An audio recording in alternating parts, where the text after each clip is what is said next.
yelling, desperately trying to get to the safety of the East Bank. I mean, survival instinct just takes over. Exactly. But in the middle of this frantic, terrified retreat, one massive, unnamed warrior stops. He just plants his feet. He turns around to face the entire pursuing English army, and he decides, right then and there, he is not going any further. It is, hands down, one of the most cinematic, almost mythic standoffs in recorded history. Oh, absolutely. And what makes it so compelling is that it happens right in the shadow of the Battle of Hastings. Right, the one everyone knows. Exactly. Hastings is the event that usually, steals all the historical spotlight for the year 1066. Yeah, 1066 is always William the Conqueror in people's minds. Right. We tend to look south to the Norman conquest, but that wooden bridge in Yorkshire on that sweltering afternoon, that is where the Viking Age truly met its bloody, dramatic end. Okay, let's unpack this, because our mission for this deep dive is to reconstruct exactly what happened on that bridge. Yeah. And crucially, the mechanics of how it happened. Right. We have a genuinely fascinating stack of sources to guide you today. We really do. We are looking at translations of the Anglo-Saxon Chronicle, 13th century Norse sagas like Snorri Sturluson's Heimskringla. A classic. Yeah, a major one. Plus, we've got transpersonal psychology studies on Viking combat states. Which is wild. It is. And we have modern experimental archaeology testing the physical limits of medieval forced marches. The physical data is so cool. It really changes the perspective. Yeah. And we also have some deep dive historiography from modern historical forums. Right, looking at how the story evolved. Exactly. We are going to look at the Giant of Stamford Bridge, not just as a legend, but as a physical, psychological, and, well, historical phenomenon. So to understand the physics of that moment on the bridge, we first have to understand the logistics that brought those two armies to a collision course. Right, how they even got there. Exactly. Most people listening likely know the basic framework of 1066. Sure. King Edward the Confessor dies without an heir. Harold Godwinson takes the English throne. Right. Duke William prepares to invade from Normandy in the south, and King Harald Hardrada of Norway invades from the north. So it's a three-way brawl for a single crown. Exactly. And we don't need to rehash the entire family tree. No, please, let's not. Right. But we do need to look at the tactical nightmare Godwinson is facing. Oh, it's a nightmare. He is running a pre-industrial nation, trying to track two massive armadas simultaneously. With no technology. Right, without telegraphs, radios, or satellite feeds. He has to rely on horsemen and coastal watchers. Yeah. And the northern threat is arguably the most terrifying. Oh, absolutely. Because Harald Hardrada isn't just a king. Right, he's like a living legend at this point. He is the most feared mercenary commander in Europe.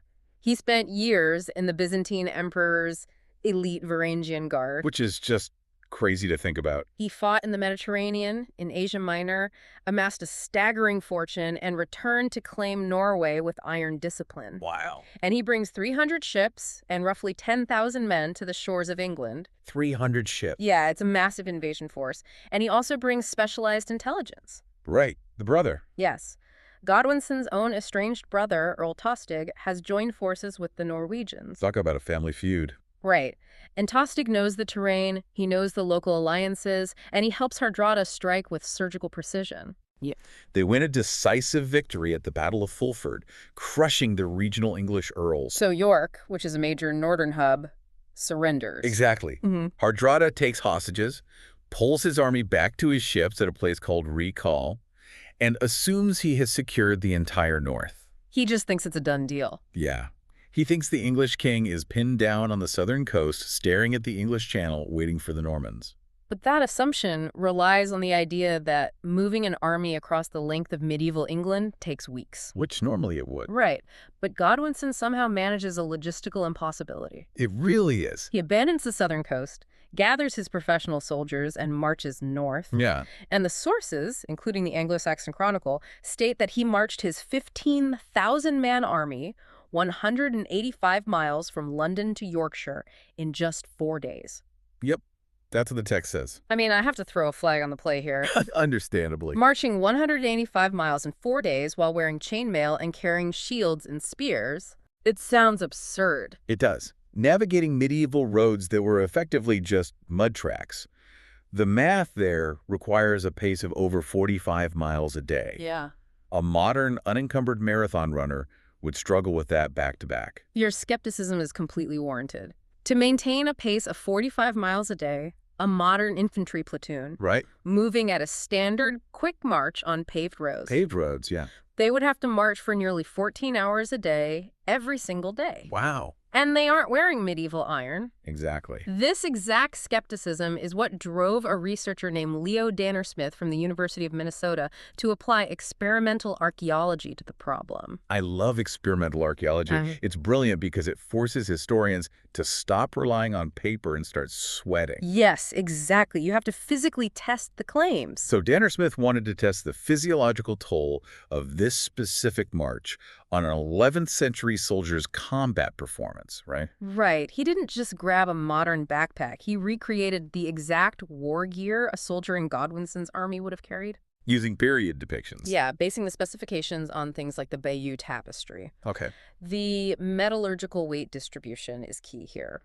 Danner-Smith wore a heavy linen tunic under a shirt of riveted iron mail. Riveted mail. Yes, meaning every single ring is punched and pinned together, creating a dense, heavy fabric of iron that weighs about 11 pounds. And without a modern hiking belt to distribute the load? Right. Without a specialized belt, all that weight hangs directly on the shoulders. Oh, ouch. It compresses the spine with every step. That sounds awful. Add to that a replica 11th century conical nasal helmet weighing over 2 pounds, Okay. a large wooden kite shield slung awkwardly over the back, and a solid wooden spear. So what's the total weight? He was hauling roughly 24 pounds of period-accurate, unevenly distributed weight. And before he even started walking, he established a combat baseline, didn't he? He did. He didn't just hit a punching bag to test his strength. Right. He fought a mock battle against 6 historical European martial arts practitioners. HEMA practitioners, okay. Yeah, HEMA. They used blunt period swords and replica shields. Oh, okay.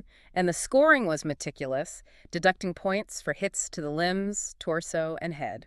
So it was a rigorous pre-test of his reflexes and footwork and martial stamina while he was completely fresh. Exactly, to see his baseline capabilities. Then he took to the Gandy Dancer Trail in northern Wisconsin. Wait, why Wisconsin? He specifically chose April in Wisconsin because the temperature and humidity profiles closely match late September in medieval Yorkshire. Oh, that's incredibly thorough. He was controlling for environmental variables to isolate the physical degradation caused solely by the march and the gear. So he aimed for that legendary pace of 48 miles a day. He tried. But the human body has hard limits. It really does. Even marching 12 hours a day, fighting the awkward swing of that kite shield against his legs. And the sheer friction of the mail. Right, the friction. Yeah. He maxed out at about 26 miles per day. Yeah, barely half. He managed 114 miles in 5 days before his body simply refused to go further. His joints just couldn't take it. And then he had to stop and conduct his post-march HEMA combat test in a state of sheer exhaustion. Which went exactly as poorly as you'd expect. Right. His conclusion was definitive, wasn't it? Moving an entire army on foot at a 4-day, nearly 200-mile pace while carrying that gear defies human physiology. Completely defies it. And what's fascinating here is that this modern physical data forces us to reevaluate the historical text. Because if the Anglo-Saxon infantry didn't walk, they had to be mounted. Exactly. Wait, if they were mounted, why do we always picture the English fighting in a shield wall on foot? I thought we knew they weren't a cavalry culture like the Normans. That's a great point. They weren't a cavalry unit, but they utilized horses for rapid strategic mobility. Ah, okay. Godwinson's elite troops, his housecarls, were professional, paid soldiers. They were not peasant levies. So they had money. Yes, they had the wealth to own horses. The data suggests they rode north at breakneck speed, effectively ruining their mounts in the process. Just riding them into the ground. Right, and then they dismounted to fight as heavy infantry. Wow. It was an incredibly expensive, desperate strategic gamble. But it paid off. It did. It allowed them to cover that impossible distance and arrive in Yorkshire before Hardrada's scouts even knew they had left London. So the speed of that mounted approach explains why Godwinson caught them off guard. But it doesn't really explain why the Vikings were so catastrophically vulnerable when the English finally crested that ridge. No, it doesn't. Because that vulnerability comes down to meteorology. It does. Snorri Sturluson's Heimskringla details the specific environmental anomaly that doomed the Norse army. The weather. Yes. September 25th brought an exceptionally fine, hot day. A late-season heat wave. A freak heat wave with relentless, unclouded sunshine. And, I mean, think about the thermodynamics of wearing 25 pounds of iron under a blazing sun. It's unbearable. Iron absorbs and retains heat. A mail coat, which they called a byrnie, would turn the wearer's body into a literal oven within minutes. Exactly. And because of this suffocating heat, and because Hardrada believed they were only marching a few miles from their ships to Stamford Bridge to peacefully collect the hostages. Right, from the surrendered city of York. Right. They made a fatal logistical choice. They left their heavy armor back at the ships at recall. Oh, man. They are essentially in their medieval weekend wear. Basically, yeah. They're in just their shirt sleeves, carrying only their shields, helmets, and offensive weapons like swords, axes, spears. They think this is a political errand, a victory lap. And the Heimskringla gives us this chilling description of the moment reality sets in for them. It's terrifying. As the unarmored Vikings approach the town, they see a massive cloud of dust rising on the western horizon, kicked up by thousands of horses' hooves. And Tostig, Godwinson's treacherous brother, he tries to rationalize the dust cloud. Of course he does. He suggests it might be friendly forces or maybe just more locals coming to submit. Wishful thinking. Definitely. But Hardrada is a veteran of 100 campaigns. He knows dust clouds of that magnitude only mean one thing. An army. Yes, he tells his men to wait. And as the English army crests the ridge, the harsh sunlight catches thousands of polished mailcoats, helmets, and spear tips. Oh, wow. Snorri describes the approaching English army sparkling, quote, like a field of broken ice. The field of broken ice. That is such an incredible optical phenomenon. It's beautiful and terrifying. Right, the refraction of the sun off an ocean of steel, signaling absolute doom for men standing there in shirt sleeves. The Norwegians are caught totally out of position. The vanguard of the Viking force is situated on the west side of the River Derwent. Okay. And the English army, furious and fully armored, crashes into them. Just a wall of iron. Yeah. Yeah. Because the Vikings lack their mailcoats, their shields are splintered, their bodies unprotected against the heavy, cleaving blows of the English housecarls. So it isn't a tactical engagement on the West Bank. Not at all. It is a rapid, brutal massacre. The surviving Vikings on that West Bank realize their only chance of survival is to get across the river to the East Bank. Where Hardrada is. Right, where Hardrada is desperately trying to arrange the main body of his troops into a defensive shield wall. But the problem is the geography. Right, the only way across the Derwent is Stamford Bridge. Yeah. And it is a wooden structure, likely no more than a few yards wide, spanning deep, fast-moving water. It becomes the ultimate bottleneck. The retreat turns into a chaotic crush of bodies. I mean, the English momentum is terrifying. They have the numbers, the armor, and the psychological edge of a surprise attack. Yeah. If they sweep across that bridge before Hardrada can lock his shields together on the other side, the Norse army will be flanked and annihilated in minutes. This is where our subject steps out of the frantic crowd. It's a giant. The giant. The English are swarming toward the western entrance of the bridge. The Vikings are pouring across it to the east. But one man stays behind. Just one man. The sources describe him as a single, unnamed Norse warrior. A literal giant of a man, reported by some accounts to stand well over 6'5". Which is massive for the time. Yeah, in the 11th century, when average heights were significantly shorter, a 6'5" man with the musculature of a professional killer would look like a titan. His size is critical, absolutely. But to understand how one human being could physically stall an army of thousands, we have to look at the mechanics of his weapon. Right, it's not just that he's big. Exactly. He wasn't swinging a standard one-handed broadsword. He was wielding the signature devastating weapon of the era. The Dane axe? The Dane axe. And the Wikipedia source provides some incredible metallurgical and physical specs on this weapon. Yeah, when we hear the word axe, our modern brains picture a wedge-shaped lumberjack's tool meant for splitting dense wood. Like a hatchet. Right. So the Dane axe was not a wedge. It was a precision instrument of momentum and leverage. It really was. It was a specialized two-handed battle axe. The wooden shaft was remarkably long-ranging, from 3 feet at the low end all the way up to an incredible 5 feet 7 inches. Almost the height of a person. Exactly. And at the end of that shaft was a broad, thin iron blade. Thin. Right, not thick. Right. The geometry of the blade was forged thin specifically to bite deeply into flesh, bone, and shear through armor rings rather than wedging into wood. Let's talk about the physics of that design. Yeah. I like to picture it less like a sledgehammer and more like a massive heavy scythe, That's a good analogy. because the extreme length of the shaft turns the warrior's bottom hand into a fulcrum and the top hand into a lever. Exactly, basic And physics. when swung in a wide arc, the angular momentum generates devastating, unblockable kinetic energy. It was designed specifically to hook over the top of wooden shields and shatter them, or to combat cavalry. Wow. We actually see this in the Bayeux Tapestry, created just a few years later. Oh, really? Yeah, there is a stitched image of an Anglo-Saxon housecarl at the Battle of Hastings using a Dane axe to cleave a Norman knight's armored horse completely through the neck in a single blow. It could quite literally decapitate a horse. Just incredible power. Now, overlay the tactical reality of the bridge onto the sheer kinetic power of that weapon. Right. You have a 6'5" giant standing on a wooden plank span barely wide enough for 2 or 3 men to stand shoulder to shoulder. It's the perfect choke point. Yeah, the English army might have 15,000 men behind them, but the geography of the bridge completely negates that numerical advantage. It's like trying to force a fire hose of water through a coffee straw. Yes! The immense pressure of the English army is entirely bottlenecked by the 5-foot width of the bridge. Exactly. If you were an English soldier at the front of that line, you aren't fighting an army.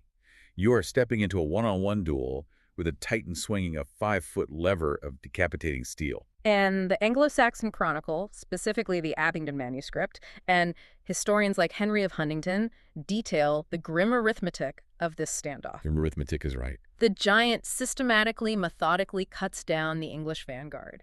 He swings the massive axe, finding the gaps in their shield wall, shattering their defenses. And the bridge quickly becomes impassable. Right. Not just because he is standing there, but because he creates a literal barricade of corpses. Wow. The chronicles state he killed 40 English soldiers single-handedly.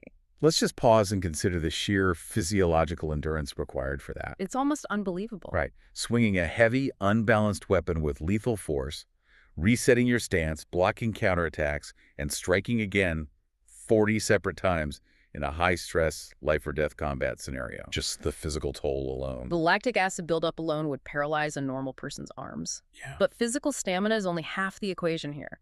The mental endurance required to stand on a blood-slicked wooden bridge, staring down thousands of furious armed men, knowing with absolute certainty that you are going to die. Exactly. Most human minds would fracture under that psychological weight. How did he not break?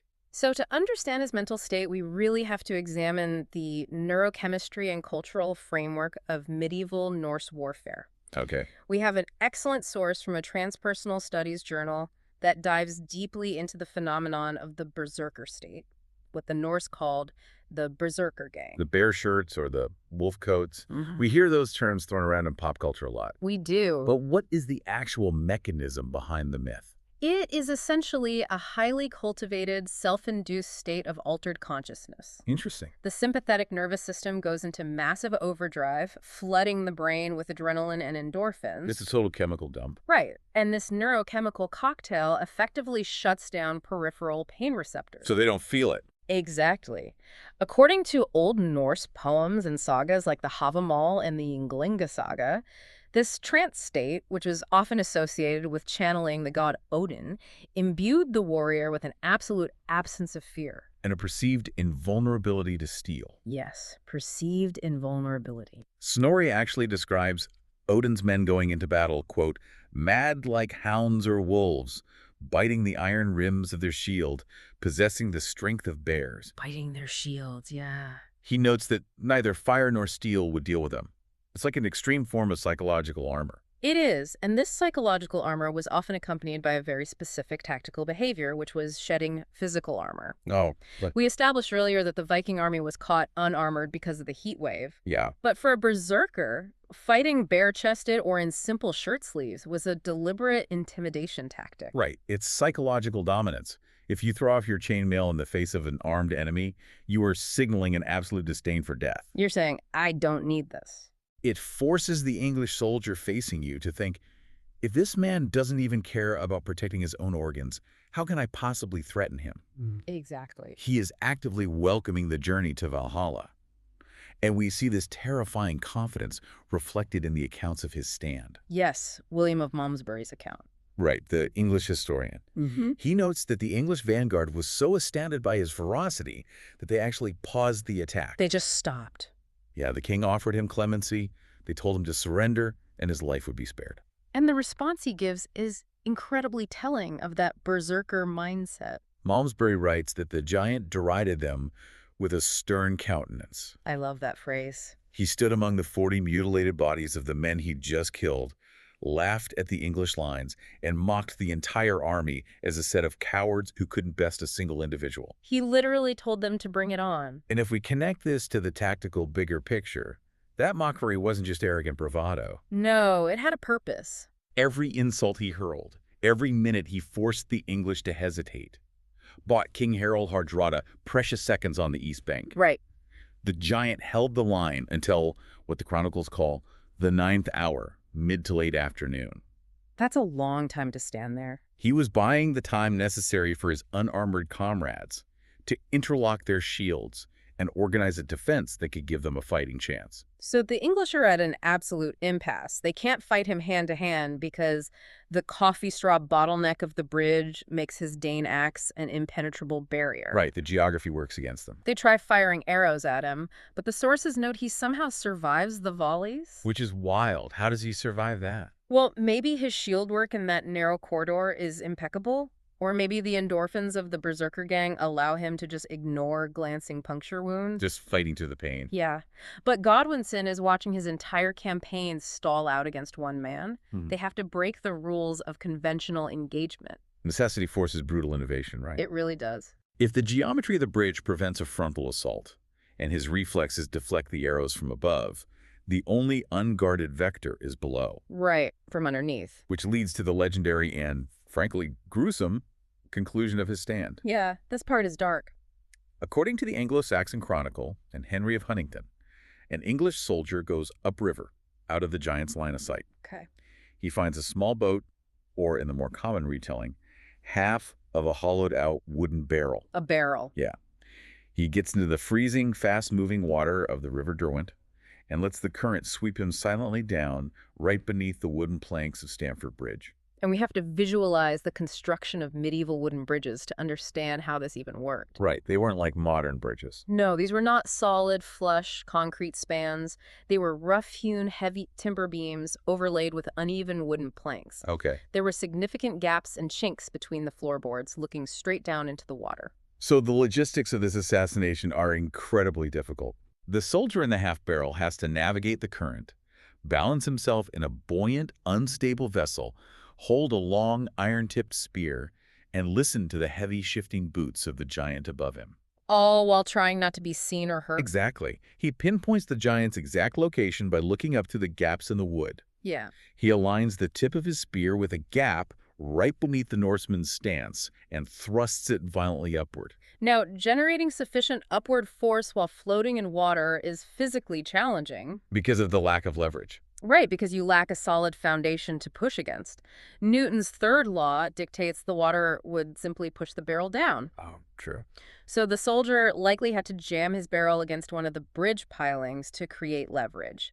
The thrust had to be incredibly powerful. And it is a devastating strike. The spear bypasses the giant's shield entirely, thrusting up through the gap in the planks and piercing the giant through his unarmored groin, tearing up into his vitals. It's an awful way to go. It is. And when you read this, there is an unavoidable, visceral reaction of disappointment. Yeah, it feels like cheating. It feels so distinctly dishonorable.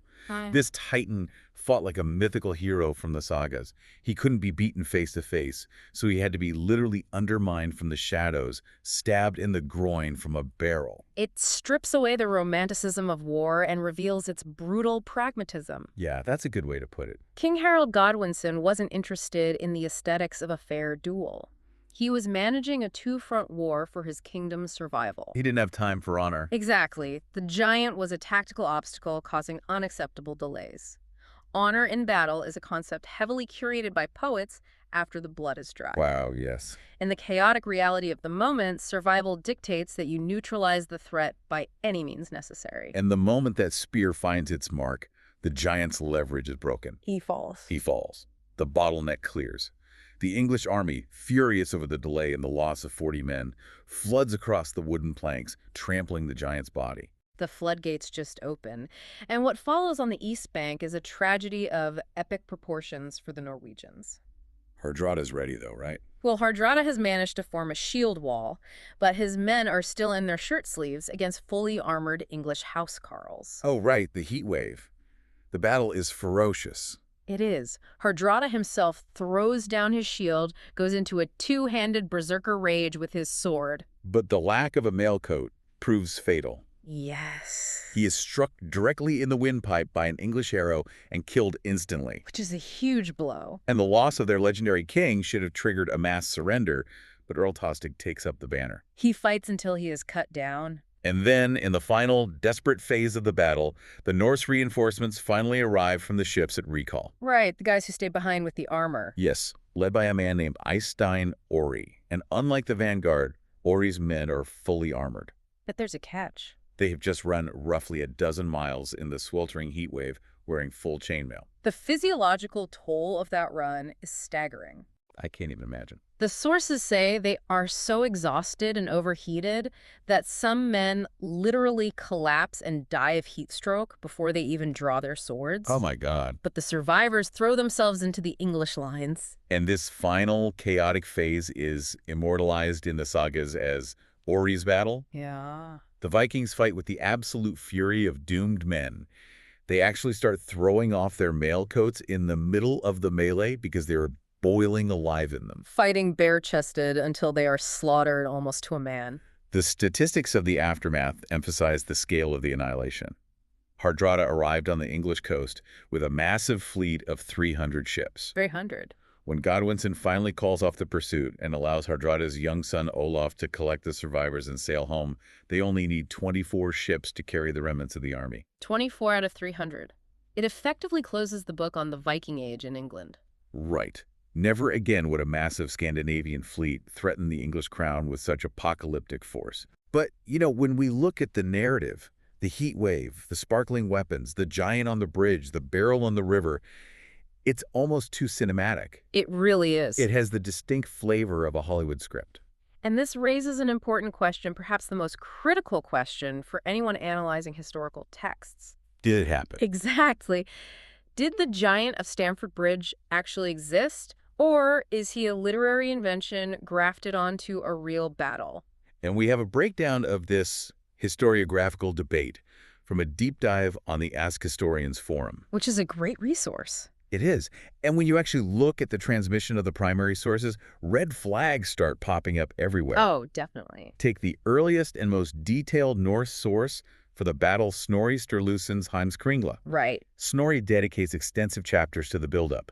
He details the weather, the lack of armor, the specific dialogue between Hardrada and Godwinson. Very thorough. But if you read the text, Snorri never mentions a lone warrior holding the bridge. He details the retreat across the river, but the giant is entirely absent. And the omission isn't limited to the Norse perspective. Right. If we examine the contemporary English records, specifically the original Anglo-Saxon Chronicle manuscripts, designated as Manuscript D and Manuscript E. Which were written very close to the events. Right. They also contain 0 references to a lone axeman delaying the army. So if the Norse didn't write about him, Uh-huh. and the earliest English scribes didn't write about him, where does the legend originate? The story of the giant makes its very first appearance in Manuscript C of the Anglo-Saxon Chronicle, which is also known as the Abingdon manuscript. Okay. But the physical condition of this specific manuscript is crucial. What's wrong with it? The original 11th century text is heavily damaged. It abruptly breaks off right in the middle of describing the battle. Oh, weird. And the entire story of the giant on the bridge was appended as a continuation by a different scribe, writing in Middle English, nearly a century after the battle took place. 100-year gap between the event and the first written record is massive. It's huge. It fundamentally changes how we interact with the text. Mm-hmm. We aren't here to definitively declare the giant a myth or a fact, but rather to look at the mechanics of why a scribe in the 12th century felt compelled to add this story to the official record. Right. What purpose does a giant serve? There are several compelling historiographical theories. One analytical lens views the giant as a piece of English propaganda designed to smooth over tactical embarrassment. Which makes a lot of sense if you think about the timeline of the battle. Yeah, King Harold Godwinson's massive, fully armored army took a suspiciously long time to cross a narrow, undefended wooden bridge against an unarmored, disorganized, fleeing enemy. Right. From a military science perspective, that bottleneck requires an explanation. What narrative preserves the prestige of the English fighting force? Exactly. You can admit our charge was chaotic, we tripped over each other, and poor discipline at the bottleneck stalled our advance. Which sounds terrible. Or you can tell the courts, we were temporarily halted by a superhuman, 8-foot-tall Norse titan wielding a magical axe. It externalizes the blame. Elevating the enemy to mythic, insurmountable status provides a convenient excuse for a tactical delay. Conversely, another theory suggests the addition stems from a place of genuine cross-cultural respect. Oh, like this one. Henry of Huntingdon, writing his own history in the 12th century, included the story of the giant and explicitly noted that this was a man whose, quote, name ought to have been preserved. That is a fascinating angle. Even though the English slaughtered him and destroyed his army, the sheer objective audacity of standing entirely alone against thousands resonated deeply with the martial values of the medieval world. It transcended sides. The act itself was so pure in its bravery that it demanded to be written down, becoming a ghost story that English veterans told in taverns until a scribe finally put it on parchment. Whether he was a literal 6'5" berserker who physically killed 40 men, or a composite memory of a fierce, desperate rearguard action fought by a handful of trapped Vikings. The idea of the giant of Stamford Bridge serves a profound narrative purpose. He becomes the human embodiment of an epoch ending. Yeah, he is the last defiant roar of the Viking Age before it is inevitably swallowed by the current of history. That brings the entire value of studying an event like Stamford Bridge into incredibly sharp focus. It really does. When we sit in classrooms learning history, it is almost exclusively presented as a top-down, macro-level affair. Just dates and names. It's about kings issuing grand decrees, geopolitical lines drawn on maps, massive troop movements of 15,000 men shifting across continents. Right. But the reality on the ground is that history is forged in incredibly visceral, highly specific human moments. We see the macro historical shifts being entirely dictated by micro events. Look at the chain of causality we just traced. It's amazing. The fate of an entire kingdom pivoted on a freak spike in barometric pressure that created a heat wave, which forced seasoned warriors to make the comfortable, fatal decision to leave their heavy iron shirts behind. And it pivoted on the agonizing buildup of lactic acid and spinal compression from a 185-mile forced march that left men desperate to finish a fight quickly.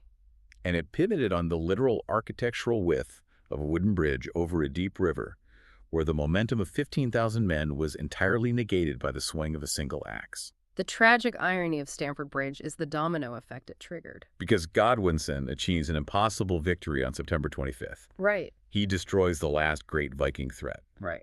But just 3 days later, on September 28th, the winds shift in the English Channel, and Duke William of Normandy lands his invasion force on the southern coast. Godwinson receives the news, and he has to turn his battered, exhausted, bleeding army around and march them all the way back south. 19 days after Stamford Bridge, Godwinson is killed at the Battle of Hastings, and the course of European history is irrevocably altered by the Norman conquest. If the giant on the bridge hadn't delayed the English advance... If the English forces hadn't taken such heavy losses against Hardrada's desperate shield wall because they were stalled at the river... Godwinson's army might have arrived at Hastings fresh enough to push the Normans back into the sea. It is the ultimate historical what-if. It really is. So what does this all mean?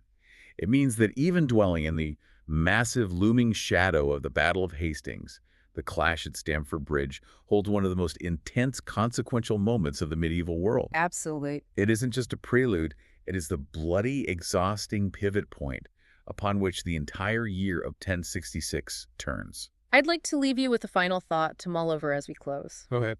We've spent the hour discussing how history obsessively records the names of the men at the very top of the pyramid. We know the kings who ordered the slaughters, the dukes who claimed the thrones. We have volumes written on Harold Godwinson, Harald Hardrada, and William the Conqueror. Right. But isn't it profoundly fascinating that 1,000 years later, the single individual we are most captivated by from that incredibly bloody day in Yorkshire Isn't a king wrapped in silk? Or a general directing troops from a safe vantage point? As an unnamed grunt. Yes, a faceless soldier in a sweat-soaked shirt who looked at an army of thousands, planted his boots on a wooden bridge, and simply refused to take a single step backwards. It makes you wonder, how many other pivotal moments in human history, how many events that shaped the geopolitical borders of the world we live in today turned on the broad shoulders of an absolute giant whose name we will never ever know? Yeah. The next time you cross a narrow bridge or find yourself caught in a sudden, sweltering heat wave, take a moment to look at the water flowing underneath. Sometimes the most immovable objects in the current of history are just ordinary people who decide they've finally gone far enough. Thanks for joining us on this deep dive.